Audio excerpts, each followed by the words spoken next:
प्रधानमंत्री नरेंद्र मोदी एनडीए के नेता चुन लिए गए हैं और तीसरी बार शपथ का रास्ता साफ हो गया है। लेकिन आज प्रधानमंत्री जब सेंट्रल हॉल पहुंचे तो सबसे पहले संविधान के सामने नतमस्तक हुए।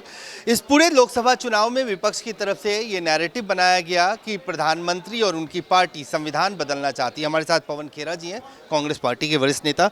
सर, लोकतंत्र खतरे में है, संविधान बदल देंगे, लेकिन आज तो मोदी जी किसी और रूप में नजर आए, संविधान के सामने। या तो ये हमारी जो मुहिम थी इस देश में लोकतंत्र और संविधान को बचाने की जो मुहिम थी, या तो ये उसका असर है, या फिर एक और ज़्यादा भयावह चीज़ है जो मुझे आज देखकर लग रहा था। वो नज़ारे मुझे याद आ रहे थे कि जब राजीव जी की हत्या हुई तब भी वो महिला ने उनको पहले माला पहनाई, उनके आगे झुकी और उनको फिर उनकी हत्या कर दी। वैसे ही गोडसे ने गांधी जी के साथ किया। तो हमें बड़ा डर लगा ये देखकर जब मोदी जी संविधान के सामने झुक रहे थे। और आज जो कुछ उन्होंने कहा वो आपने सुना होगा कि अब आप लोग ईवी पूरा 1.5 घंटे का भाषण सुन लूं, घर वाले भी हंसेंगे कि यार इतना देर तक क्यों सुन रहा है उनका भाषण। मैं उनका भाषण 5 मिनट से ज़्यादा बर्दाश्त नहीं कर पाता, मैं आपको सच बता रहा हूँ। ईवीएम के ऊपर आप लोग अब चर्चा नहीं करते चुनाव के नतीजों के बाद। कांग्रेस पार्टी कौन कहता है?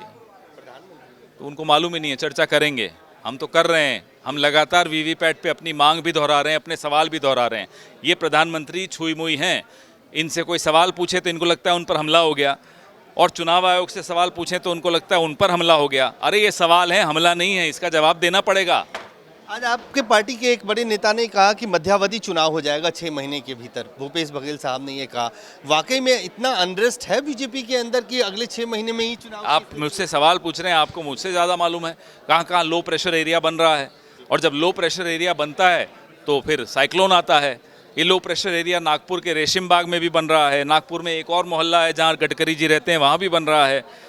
लखनऊ में भी बन रहा है, गोरखपुर में भी बन रहा है, दिल्ली में भी बन रहा है, गुजरात में भी बन रहा है, बहुत जगह मध्य प्रदेश में भी बन रहा है। विदिशा है एक इलाका, वहाँ भी एक लो प्रेशर एरिया बन रहा है। ये इतने सारे लो प्रेशर एरियाज बन गए हैं कि एक भारी तूफान आने वाला है। नीतीश कुमार की बात पे कितना आपको लगता है विश्वास किया जाए? आज उन्होंने कहा कि जो कुछ थोड़े बहुत सीट जीत गई है वो सब भी अगले बार साफ हो जाएगा। मोदी जी के पैरों में जिस तरह से वो गिरते हुए नजर तो उसमें मोदी जी भी बड़े डर गए जब वो पाँव छूने लगे कि मेरे पाँव ना छीन ले, खींच ले। तो वो डर था उनके मन में। नीतीश जी आज जो कुछ बोल रहे हैं सुन लीजिए, थोड़े दिनों में फिर बात करेंगे, देखिएगा क्या बोलते हैं। एक आखिरी सवाल आपसे पूछूंगा कि सबसे पहले जो इंडिया गठबंधन की जो नाव है उससे उतरते हुए आम आदमी पार्टी के लोग नजर आ रहे हैं। चुनाव खत्म हुआ और गोपाल राय ने कहा कि अब इंडिया गठबंधन में हम नहीं है, विधानसभा चुनाव पहले ही तय हुआ था। हमने घोषणा भी की थी कि ये जो अलायंस है ये लोकसभा चुनाव तक के लिए है। तो आगे की जो लड़ाई है इंडिया गठबंधन की, क्या उसमें आम आदमी पार्टी ऑन बोर्ड है? या स्तर पे एक अरेंजमेंट है, उस पर चर्चा चल ही रही है। लेकिन स्थानीय चुनाव जब भारतीय जनता पार्टी दिल्ली से लड़ेंगे, दिल्ली का असेंबली जब चुनाव लड़ेंगे तो हम आमने सामने लड़ेंगे। धन्यवाद। पवन खेरा साहब साफ तौर से कहते हैं हुए कि ये जो अरेंजमेंट था वो सिर्फ लोकसभा चुनाव तक आम आदमी पार्टी के साथ था, और विधानसभा चुनाव में अब पंजाब की तरह ही दिल्ली में भी कांग्रेस और आम आदमी पार्टी आमने सामने चुनाव लड़ती हुई नजर आएगी।